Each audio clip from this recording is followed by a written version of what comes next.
Zarathek pressed her back against the cold metal wall of the mining facility, her breathing heavy and ragged. The sound of heavy footsteps echoed through the corridors as the Vorthak soldiers searched for her. Her people, the Kalani, had always been peaceful. They were traders, engineers, and scholars, not warriors. But when the Vorthak Empire came to their world demanding tribute and slaves, some had to fight. She looked down at her spear, the weapon of her ancestors. It was beautiful, crafted from pure energy crystal that glowed with a soft blue light. Her grandmother had given it to her before the invasion began.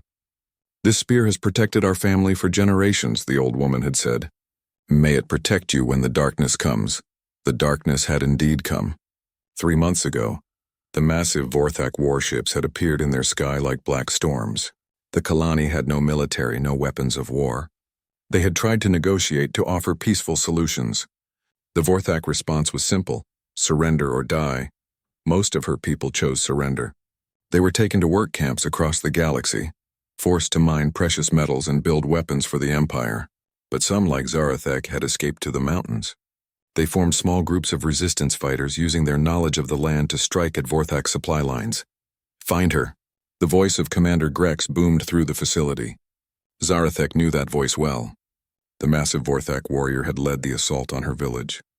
She had watched him kill her parents with his bare hands. Since that day, she had dedicated her life to fighting him and his forces. The mining facility was supposed to be lightly guarded. Intelligence from the underground resistance suggested only a few soldiers would be present. It was meant to be a simple sabotage mission: destroy the equipment, slow down production, and escape. But it had been a trap. The Vorthak knew they were coming. Zarathek moved carefully through the shadows, her spear ready. She could hear more soldiers approaching from different directions. They were trying to surround her. The facility was built into a mountain, with only one main entrance. She was trapped. She thought of her people in the camps working until they collapsed from exhaustion. She thought of the children taken from their families, forced to serve Vorthak masters. The anger gave her strength. Even if she died here today, she would take as many of them with her as possible. The first soldier rounded the corner, his weapon raised. Zarathek moved like lightning, her spear cutting through his armor like paper. The energy crystal blazed brighter as it tasted Vorthak blood. She spun and struck down 2 more soldiers before they could react.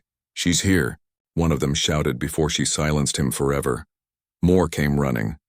Zarathek fought with everything she had learned from her grandmother's training, and everything she had discovered in months of guerrilla warfare. Her spear danced through the air, leaving trails of blue light. Each strike was precise, each movement calculated, but there were too many of them. For every Vorthak she killed, 2 more appeared. Her energy was fading. The spear, powered by her own life force, was draining her strength with each attack. Commander Grex appeared at the end of the corridor, flanked by his elite guards. He was enormous, even by Vorthak standards, standing nearly 3 meters tall. His armor was black as space itself, decorated with the skulls of those he had killed. His eyes glowed red in the dim light of the facility. "Little Kalani," he sneered, "you have caused us much trouble. Your people should have accepted their fate peacefully." "My people will never bow to monsters like you," Zarathek replied, raising her spear despite her exhaustion. Grex laughed, a sound like grinding metal. "Your people already have. They work in our mines, they serve in our homes, they die building our ships. And when we are done with this galaxy, we will find another." The commander drew his own weapon, a massive sword that crackled with dark energy. "But you, little fighter, you will die here, and your death will break the last spirit of resistance among your kind." Zarathek knew he was probably right, but she also knew she couldn't give up. Every moment she kept fighting was another moment for others to escape, to live, to maybe find hope somewhere in the darkness. She charged. The battle was brief but intense. Grex was skilled, but Zarathek was desperate. Her spear struck his armor again and again, leaving deep gouges in the metal. His sword swept toward her head, and she barely managed to block it with her weapon. The collision was tremendous. The energy crystal in her spear blazed like a star for a moment, then began to crack. She felt the weapon's power wavering, its connection to her life force becoming unstable. "Your weapon is breaking, little one," Grex observed with satisfaction. "Just like your people's will." He struck again, harder this time. The crystal split further. Zarathek could feel the spear's power bleeding away, taking her strength with it. One more hit like that would shatter it completely, but she had to try. Her people needed her to try. She poured everything she had left into one final attack. The spear blazed with brilliant blue light as she thrust it toward Grex's heart. For a moment, she thought she might actually penetrate his armor. Then his sword came down like a hammer. The ancient energy crystal exploded in a shower of blue sparks.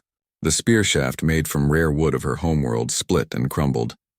The weapon that had protected her family for generations was destroyed. Zarathek fell to her knees, the broken handle still in her hands. She looked up at Grex, who raised his sword for the killing blow. "Any last words, little fighter?" She closed her eyes and thought of her grandmother's stories about the old days, when the Kelani believed that heroes from the stars would come to save them when all hope was lost. Childish myths, she had always thought.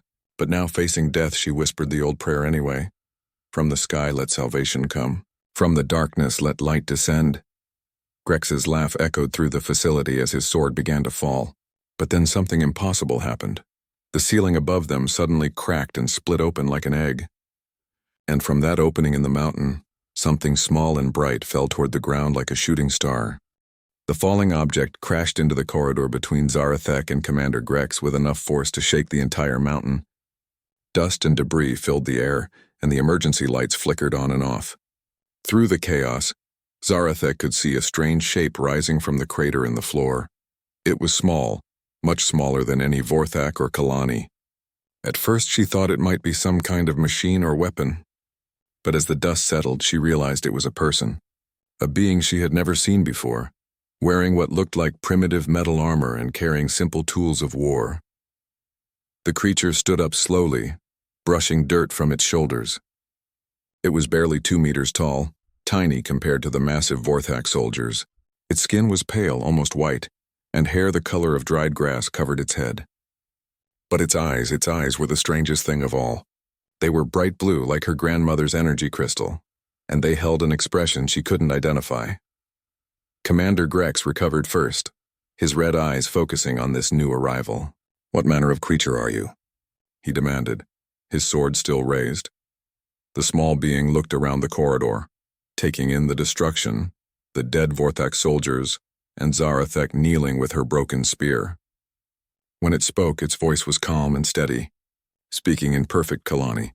"I am Lieutenant Marcus Chen, Human Defense Force, and you," he looked directly at Grex, "are making a lot of noise."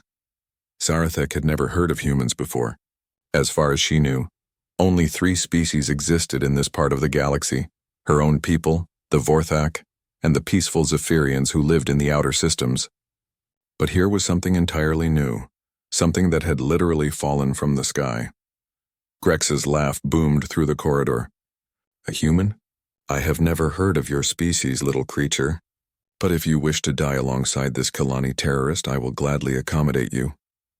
The human, Marcus, tilted his head slightly. "Terrorist? I'm looking at a bunch of soldiers with skulls on their armor threatening someone who appears to be defending themselves. I think I know who the real terrorists are here. You know nothing," Grex roared, turning his attention fully to this new threat. "The Vorthak Empire brings order to chaos, strength to weakness. These Kalani were too soft to defend themselves, so they became our property by right of conquest." Marcus nodded slowly, as if considering this. Right of conquest. Interesting philosophy. He reached behind his back and pulled out a weapon unlike anything Zarathek had ever seen. It was long and metallic, with a wooden stock and what appeared to be a complex mechanical firing system. "Here's a human philosophy for you," Marcus said, raising the weapon. "Nobody owns anybody else." The rifle cracked like thunder. Zarathek had never heard a sound like it. Unlike energy weapons that hummed and crackled, this was pure violence. A sharp, brutal noise that echoed off the metal walls. Commander Grex staggered backward, a hole appearing in his chest armor where the projectile had struck. "Impossible," Grex gasped. "My armor is hardened against all known weapons." Marcus worked the bolt of his rifle with practiced ease, ejecting a small metal casing. "Unknown weapons are a bitch, aren't they?" The other Vorthak soldiers had recovered from their shock and began firing their energy weapons at the human. Marcus moved with fluid grace, rolling behind cover and returning fire. Each shot from his weapon found its target, punching through armor that had seemed impenetrable moments before. Zarathek watched in amazement as this small being fought an entire squad of elite Vorthak soldiers. He didn't rely on superior technology or ancient mystical weapons. Instead, he used strategy, positioning, and what appeared to be extensive combat experience. "Kalani," Marcus called to her while reloading his weapon. "Can you move?" She tested her legs and found that despite her exhaustion, she could still stand. "Yes, but my weapon is broken." "Don't need mystical weapons to kill these bastards," Marcus replied, pulling a second rifle from somewhere behind him and sliding it across the floor to her. "Basic principles of warfare. Put holes in them until they stop moving." Zarathek had never used such a primitive weapon, but the mechanics seemed simple enough. Point, squeeze the trigger, and the device would launch a metal projectile at tremendous speed. She aimed at one of the Vorthak soldiers and fired. The recoil nearly knocked her over, but the result was immediate. The soldier dropped, his energy weapon clattering across the floor. The power she had lost when her spear broke was nothing compared to the satisfaction of watching her enemies fall to simple, brutal physics. "Good shot," Marcus called out. "Now we move. These are just the advance guard. More will be coming." Commander Grex, still alive despite his wounds, struggled to his feet. "You cannot escape. This facility is surrounded. My ships control the sky. You have only delayed the inevitable." Marcus ejected another spent casing and chambered a fresh round. "Maybe. But I've got something your people don't seem to understand." "And what is that, little creature?" The human smiled, and Zarathek saw something in that expression that made her feel hope for the first time in months. It wasn't the desperate hope of the cornered fighter or the false hope of the dreamer. It was the confident hope of someone who had faced impossible odds before and won. "Back up," Marcus said simply. The mountain shook again, but this time it wasn't from a single falling object. This time it was from something much larger landing outside the facility. Through the cracks in the wall, Zarathek could see lights. Not the harsh red lights of Vorthak ships, but warm white lights that seemed somehow familiar despite being completely alien. Marcus spoke into a small device attached to his armor. "Charlie Team, this is Recon 7. I've got one survivor and approximately 30 hostiles in the facility. Request immediate extraction and fire support." A voice crackled back, speaking in the human language but somehow translated in her mind. "Copy, Recon 7. Charlie Team is in position. All Vorthak aircraft in the area have been neutralized. Beginning extraction protocol now." Commander Grex's red eyes widened. "Impossible. Your ships are scrap metal floating in orbit," Marcus interrupted. "Turns out hardened armor doesn't help much against nuclear weapons." The human looked at Zarathek with those strange blue eyes. "What's your name, soldier?" "Zarathek of the Mountain Clans," she replied, still gripping the human rifle. "Well, Zarathek of the Mountain Clans, how would you like to help me kill some more of these ugly bastards and rescue your people?" For the first time since the invasion began, Zarathek smiled. "I thought you would never ask." Marcus grinned back. "Welcome to the human way of war, Zara. It's loud, it's messy, and it's extremely effective." The ceiling cracked open wider, and more shapes began descending on ropes. More humans, armed with weapons that looked simple but proved devastatingly effective. The rescue had begun. The human soldiers rappelled down from the opening like deadly angels of war.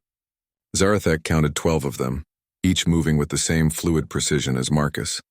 They wore simple armor that looked primitive compared to Vorthak technology. But she was beginning to understand that appearances meant nothing when it came to these strange beings. "Recon 7, we have your position," called one of the soldiers, a female with short dark hair. "Hostiles are regrouping in the lower levels." Marcus nodded to his team leader. "Captain Rodriguez, meet Zarathek. She's been fighting these bastards for months with nothing but an energy spear and pure guts." Captain Rodriguez studied Zarathek with sharp brown eyes. "Any intel on facility layout? Guard positions? We need to reach the prisoner barracks before they start executing hostages." Prisoner barracks. Zarathek felt her heart racing. "There are Kalani prisoners here?" "Thermal scans show approximately 200 life signs in the lower detention area," another human soldier reported. "But we're reading massive Vorthak troop movements. They're pulling guards from across the facility to stop us." Commander Grex, still alive but badly wounded, let out a pained laugh. "You are too late, humans. The moment we detected your ships, we sent the order. All prisoners across this sector will be executed within the hour. Even if you save these few, thousands more will die because of your interference." Marcus's expression darkened. He walked over to Grex and pressed the barrel of his rifle against the Vorthak's head. Call it off, or what? You will kill me. I am already dying from your primitive projectiles. Oh, I'm not going to kill you, Marcus said quietly. I'm going to keep you alive long enough to watch us free every single prisoner in this sector. Then I'm going to make sure you live to see what happens to every Vorthak installation in this galaxy. Zarathek was amazed by the cold fury in the human's voice. She had thought her own anger was complete, but these humans carried a different kind of rage, not the hot anger of personal loss, but the cold anger of absolute moral certainty. Captain Rodriguez was already coordinating with her team. Wang Zhang set charges on the main support columns. When we extract the prisoners, we're bringing this whole mountain down. Martinez, Jackson secure our exit route. Everyone else, we go deep. I know the facility layout, Zarathek offered. I studied it for weeks before my mission. The prisoner barracks are 3 levels down, but there are choke points, places where they can trap us. Then we don't use the corridors, Rodriguez replied.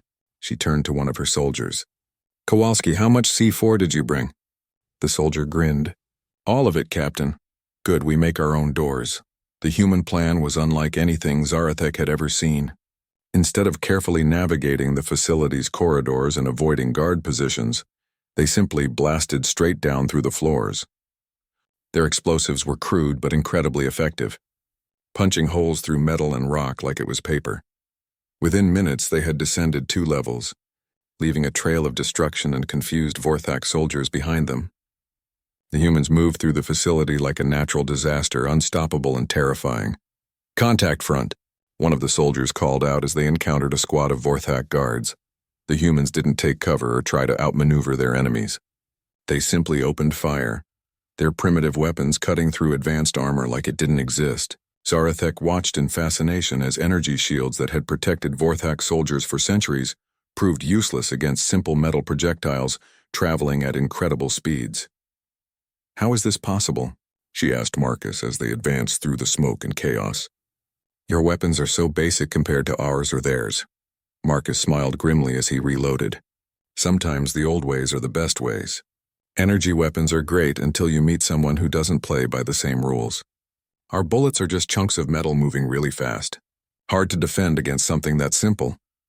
They reached the detention level to find organized chaos. Vorthak soldiers were indeed preparing to execute prisoners, but they were also trying to establish defensive positions against the human assault. The result was confusion and panic, exactly what the humans had counted on. Zara, can you speak to your people? Rodriguez asked. We need them to stay calm and follow our instructions exactly. Zarathek nodded and called out in her native language to the terrified Kalani prisoners. People of the mountain clans, help has come from the stars. The humans are here to free us. The response was immediate. Even through their fear and confusion, the Kalani recognized her voice. She had been a symbol of resistance for months, and now she was offering them something they had almost forgotten existed: hope. The battle for the detention center was brief, but intense. The humans fought with a coordination and brutality that shocked even Zarathek, who had thought herself hardened by months of warfare. They didn't just defeat the Vorthak guards, they annihilated them. But as they began organizing the prisoners for evacuation, alarms started blaring throughout the facility. Marcus's communication device crackled to life with urgent voices. All teams, this is Overwatch. We have multiple Vorthak capital ships dropping out of hyperspace. Fleet composition includes 2 dreadnoughts and at least 6 heavy cruisers. Captain Rodriguez cursed in what Zarathek assumed was the human language. How long until they reach us? 15 minutes to weapons range, Captain. Recommend immediate extraction. Negative, Overwatch. We have 200 civilians who can't move fast enough. We need more time. Copy that, Captain. Admiral Chen sends his regards and says to tell Lieutenant Chen that stubbornness runs in the family. Marcus laughed despite the situation. My father.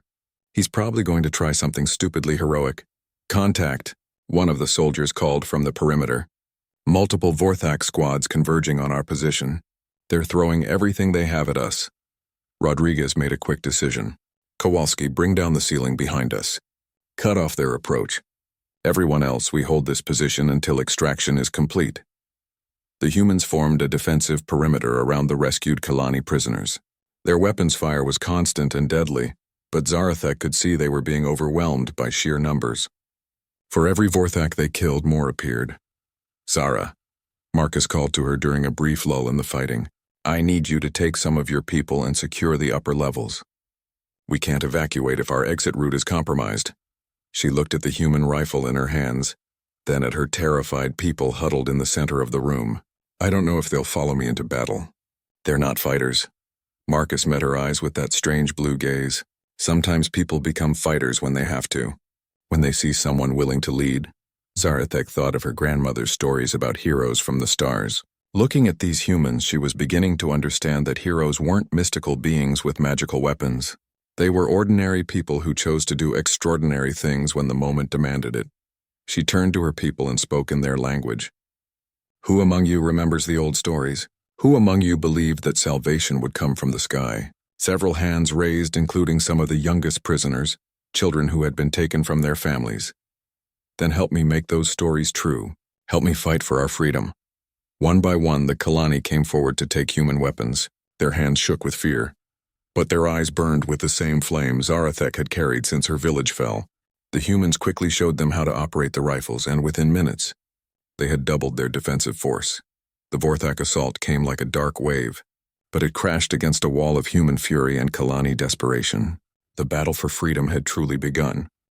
The combined force of humans and newly armed Kalani held the detention center against wave after wave of Vorthak soldiers. Zarathek found herself moving between positions, encouraging her people and learning the brutal efficiency of human warfare. The humans fought like a single organism, each soldier knowing exactly where the others would be and what they would do. "Reload," Marcus called out, and instantly another human appeared to cover his position while he changed ammunition. "Zara, your people are natural shots." It was true. The Kalani had always been precise and methodical in their work, and those qualities translated well to combat.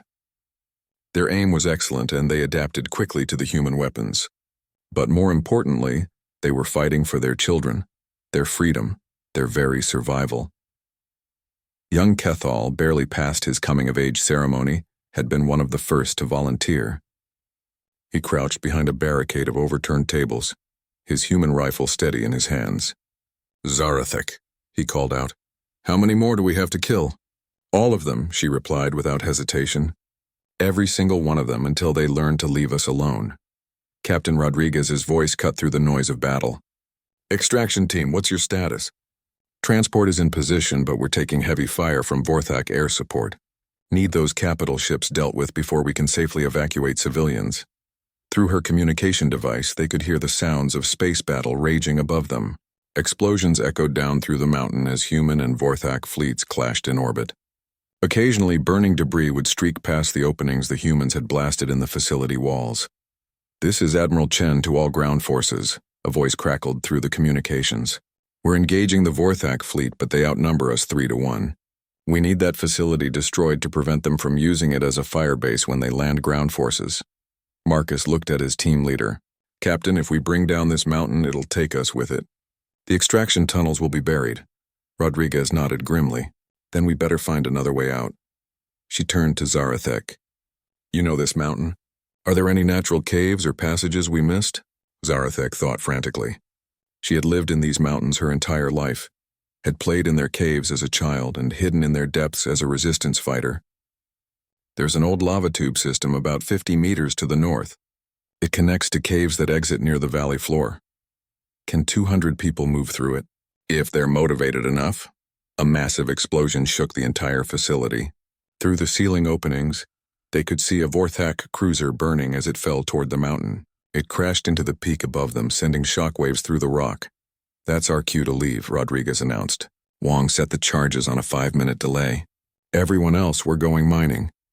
The humans' demolition expert had been busy during the battle, placing explosive charges throughout the facility's support structure. One blast from his detonator would bring down the entire mountain, burying the Vorthak base and eliminating their foothold on the planet. But first, they had to get everyone out. The evacuation was a nightmare of logistics and courage. 200 traumatized Kalani prisoners, many of them elderly or children, had to be guided through dark, narrow cave passages while Vorthak soldiers pursued them and explosions shook the mountain above.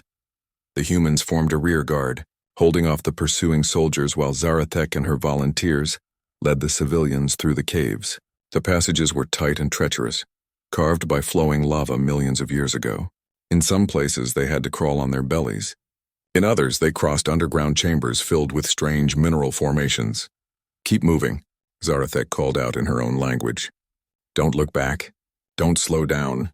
Behind them, she could hear the constant sound of gunfire as the humans bought them time with their lives. Several times she wanted to go back and help them, but Marcus had been clear. Her job was to get the civilians to safety. Young Kethal stayed with her, helping elderly Kalani navigate difficult passages. "Zarathek," he whispered, "do you think we'll really make it out?" She looked at the boy, remembering when she had been his age and full of questions about the future. "I don't know," she admitted. "But for the first time since the invasion, I believe it's possible." They reached a large underground chamber where the lava tube system branched in 3 directions. Zarathek paused, trying to remember which passage led to the valley exit. She had explored these caves as a child, but that had been decades ago. "Left passage goes deeper into the mountain," she told the group. "Right passage leads to the old mining tunnels. They might be flooded. Center passage should take us to the valley, but it's the longest route." Behind them, the sound of gunfire was getting closer. The humans were falling back, but they were running out of space to retreat. "We go center," she decided. "Everyone stay together. Hold on to the person in front of you. If you fall behind, call out immediately." The march through the center passage felt like it lasted forever. They moved in single file, the only light coming from human flashlights and the faint glow of emergency lighting from the facility behind them. Children cried softly and adults whispered prayers to ancestors they hoped were watching over them. Halfway through the passage, they heard it, a rumbling explosion that shook dust from the cave ceiling. Wang's charges had detonated. The entire mountain was coming down, burying the Vorthak facility and everyone still inside it. "The humans," Kethal cried out. "They didn't make it out!" Zarathek felt her heart sink, but she forced herself to keep moving. The humans had known what they were doing when they set those charges. They had chosen to sacrifice themselves to save people they barely knew, from a species they had never encountered before. But then, impossibly, she heard Marcus's voice echoing through the caves behind them. "Kilani Evacuation Group, this is Human Rearguard. We're coming up fast behind you. Hope you saved some room in those caves." Relief flooded through her. "Marcus, how did you—" "Turns out these mountains have more passages than a termite mound. We found a maintenance tunnel that led to the lava tubes. The whole team made it out, though Wang's not happy about leaving his explosives behind." The reunion at the cave exit was emotional. Kalani families were reunited after months of separation. Children found parents they had thought were dead. Elders wept as they breathed free air for the first time since the invasion, but their celebration was brief. High above them, the space battle was reaching its climax. Burning ships fell like meteors, and the sky was filled with the light of weapons fire. "Extraction ships are on their way down," Captain Rodriguez announced. "But we need to clear a landing zone and make sure the area is secure." As if summoned by her words, a group of Vorthak soldiers emerged from another cave entrance, their weapons raised. They had escaped the facility's destruction and were looking for revenge. Commander Grex was among them, wounded but alive, his red eyes burning with hatred. "You think you have won, humans? This is just one world, one small victory. The Vorthak Empire spans 1,000 systems. We will hunt your species to extinction for this insult." Marcus stepped forward, his rifle ready. "You know what, Commander? I don't think you will. And why is that, little creature?" Marcus smiled, that cold smile Zarathek was learning to recognize. "Because you just gave us a reason to find out how big your empire really is." The final battle was about to begin. The final confrontation took place on a rocky ledge overlooking the valley where Zarathek had grown up. The mountain facility burned behind them, sending columns of smoke into the sky. Above, human and Vorthak ships continued their deadly dance among the stars. Commander Grex and his surviving soldiers had the high ground, positioned among the rocks above the cave exit. They had been waiting, knowing the evacuation would bring their enemies into the open. It was a good tactical position, except they were facing humans who seemed to specialize in turning good tactical positions into death traps. "Kalani," Grex called out, his voice carrying over the distance. "Look around you. See how few of these humans there are? 12 soldiers against an empire of billions. They cannot protect you forever." Zarathek felt some of her people wavering. The commander was right in a way. Even if these particular humans were skilled warriors, how many of them could there be? How long could they hold out against an entire galactic empire? But Marcus seemed unconcerned by the odds. Rodriguez, how many humans are there in our galaxy? The captain consulted a device on her wrist. Current population is approximately 8 billion, Lieutenant, plus about 2 billion off-world colonists and military personnel. 10 billion humans. Marcus called back to Grex. Give or take a few million. How many Vorthak are there in your empire?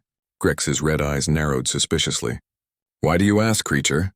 Just wondering if we need to bring more ammunition. The Vorthak commander's laugh boomed across the valley. You cannot be serious. 10 billion primitives against the might of the Vorthak Empire. We have conquered 1,000 worlds. Our fleets darken the skies of entire star systems.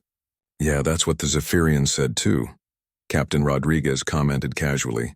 Right before we glassed their capital world, Zarathek looked at the humans in shock. The Zephyrians had been the most peaceful species in known space, dedicated to art and philosophy.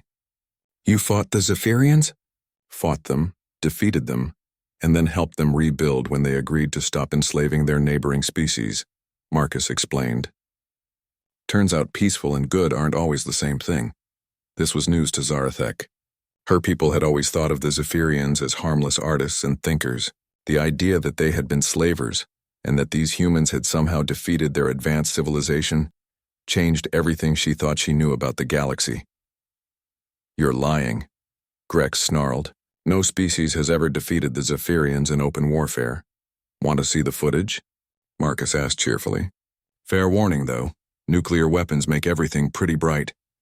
6 months after the liberation of the mountain facility, Zarathek stood on the observation deck of the human battleship Indomitable, watching as the last Vorthak stronghold in the sector burned below them. The war that had begun with her broken spear and a human falling from the sky had spread across dozens of star systems, and everywhere the pattern was the same. Overwhelming Vorthak forces would clash with smaller human fleets, only to discover that their technological advantages meant nothing against human tactics and determination. Hard to believe it's almost over, Marcus said, joining her at the viewport. He wore the insignia of a captain now, promoted after leading the assault that had broken the Vorthak siege of New Kalani. Is it really over? Zarathek asked. She had learned to speak the human language fluently over the past months, and now served as liaison between the Kalani resistance and the human military. The Vorthak Empire still controls hundreds of worlds. Not for much longer, Marcus replied. Intelligence reports suggest their government is collapsing. Turns out when you build an empire on the idea that you're invincible, losing a major war tends to cause some serious political problems. Through the viewport, they could see human landing craft descending toward the planet's surface, more refugees to be evacuated, more prison camps to be liberated. The humans had made it their mission to free every slave in Vorthak space, and they were succeeding beyond anyone's expectations. I still don't understand how you do it, Zarathek admitted. Your ships are smaller, your weapons are simpler, your numbers are fewer. By every tactical measure, you should have lost this war in the first month. Marcus smiled, that familiar smile. You want to know the real secret of human warfare? It's not our weapons or our tactics, it's that we refuse to accept that anything is impossible. Admiral Chen's voice came over the ship's communication system. All hands, this is the Admiral. I'm pleased to report that the Vorthak High Command has agreed to unconditional surrender. The war is officially over. Cheers echoed through the corridors of the Indomitable, but Zarathek noticed that Marcus didn't look particularly happy about the news. Something wrong? She asked. The war might be over, but the real work is just beginning, he explained. Now we have to figure out what to do with 1,000 conquered worlds, billions of displaced people, and an empire that's completely collapsed. Over the following weeks, Zarathek watched as the humans tackled the seemingly impossible task of rebuilding galactic civilization. They didn't try to establish their own empire or claim the former Vorthak territories. Instead, they worked to establish independent governments on each liberated world, providing aid and protection while encouraging self-governance. The Kalani homeworld had become the unofficial capital of the new alliance that was forming. Species that had been enemies for centuries were learning to work together under human mediation. It wasn't always smooth. There were conflicts, disagreements, and occasional violence. But somehow the humans managed to keep everyone focused on building something better than what had come before. "You're creating a democracy spanning dozens of species," Zarathek observed during one of their planning sessions. "Most of these races have never even heard the concept before." Captain Rodriguez, now serving as the human ambassador to the new Galactic Council, laughed. "Democracy is just organized arguing. Humans have been perfecting it for thousands of years. But it was working. Slowly, carefully, a new form of galactic government was taking shape. The Kalani contributed their engineering skills to rebuild destroyed infrastructure. The Zephyrians, freed from their own oppressive leaders, offered their artistic and philosophical traditions to help forge a common culture. Even some former Vorthak colonies chose to join the alliance, their people eager to try something other than conquest and domination. Zarathek found herself appointed as the Kalani representative to the council, a role she had never imagined when she was fighting with a crystal spear in mountain caves. During one session, a debate arose about military policy for the new alliance. "We need a strong military to prevent future invasions," argued the Zephyrian delegate. "The galaxy is full of dangerous species who might see our peaceful alliance as weakness. But military strength without proper oversight leads to the same problems we fought to eliminate," countered the representative from New. "Rigel, how do we maintain the power to defend ourselves without becoming the oppressors?" All eyes turned to Admiral Chen, who had remained silent during most of the debate. The human leader stood slowly, his weathered face thoughtful. "There's an old human saying," he began. "Those who want power are the last people who should have it. But someone has to be willing to carry the gun, to make the hard choices, to stand watch in the dark so others can sleep safely." He looked around the chamber at the assembled representatives. "Humanity volunteers for that duty. We'll maintain the military forces necessary to protect this alliance, but we do it under civilian oversight, with complete transparency, and with the understanding that our job is to serve, not to rule." "And who watches the watchers?" asked the Kalani elder Morthek, Zarathek's former mentor who had survived the war in the underground resistance. Admiral Chen smiled. "You do, all of you. The moment humanity stops serving the Alliance and starts serving itself, you remove us from command and find someone else to do the job." It was an unprecedented arrangement in galactic history, a species voluntarily accepting the burden of military leadership, while giving up any claim to political control. But somehow it felt right to Zarathek. She had seen how humans fought, and more importantly, she had seen what they fought for. Later that evening, she found Marcus on the same observation deck where they had watched the war end. He was looking out at the stars, a contemplative expression on his face. "Thinking about home?" she asked. "Actually, I was thinking about you," he replied. "About that moment when your spear broke and you thought everything was over. Did you ever imagine it would lead to all this?" Zarathek considered the question. The galaxy was at peace for the first time in centuries. Former enemies were working together to build something better. Her people were free, and so were billions of others who had lived under oppression. "No," she admitted. "I thought I was going to die in that cave, and that would be the end of it. I never imagined that someone would fall from the sky to save us." "We didn't save you," Marcus corrected. "We just gave you the tools to save yourselves. Everything that's happened since, the alliance, the peace, the new government, that's been built by all of us working together." They stood in comfortable silence, watching the stars. Somewhere out there, former Vorthak slaves were learning to be free. Somewhere else, human engineers were helping to rebuild destroyed worlds. And in countless other places, people were discovering that cooperation was more powerful than conquest. "Marcus," Zarathek said eventually, "I have something for you." She reached into her robes and pulled out a familiar object, the broken handle of her grandmother's spear. She had kept it all this time, carrying it through battles and negotiations as a reminder of how everything had begun. "This spear protected my family for generations," she said, offering it to him. "It couldn't protect us from the Vorthak, but maybe its breaking was what allowed something better to take its place." Marcus accepted the broken weapon handle with reverence. "What would you like me to do with it?" "Keep it," she said, "as a reminder that sometimes things have to break before they can be rebuilt into something stronger." He nodded solemnly. "I'll make sure it's displayed in the memorial we're building for everyone who died fighting for freedom. Your grandmother's weapon will be honored alongside the tools of every species that contributed to this victory." As they watched, A new star appeared in the sky, not actually a star, but the lights of another human ship arriving with supplies and personnel to help with reconstruction efforts. The sight reminded Zarathek of that moment months ago when she had looked up and seen something falling from the sky like a shooting star. Her spear had shattered, but from its breaking had come something she never could have imagined. Not just freedom for her people, but hope for the entire galaxy. Sometimes, she reflected, the best victories came not from weapons that never broke, but from the courage to keep fighting even after they did. The human dove that had descended from the sky had taught them all something valuable, that heroes weren't defined by the weapons they carried, but by the choice they made to use whatever tools they had in service of something greater than themselves. And in that lesson, a new age had begun.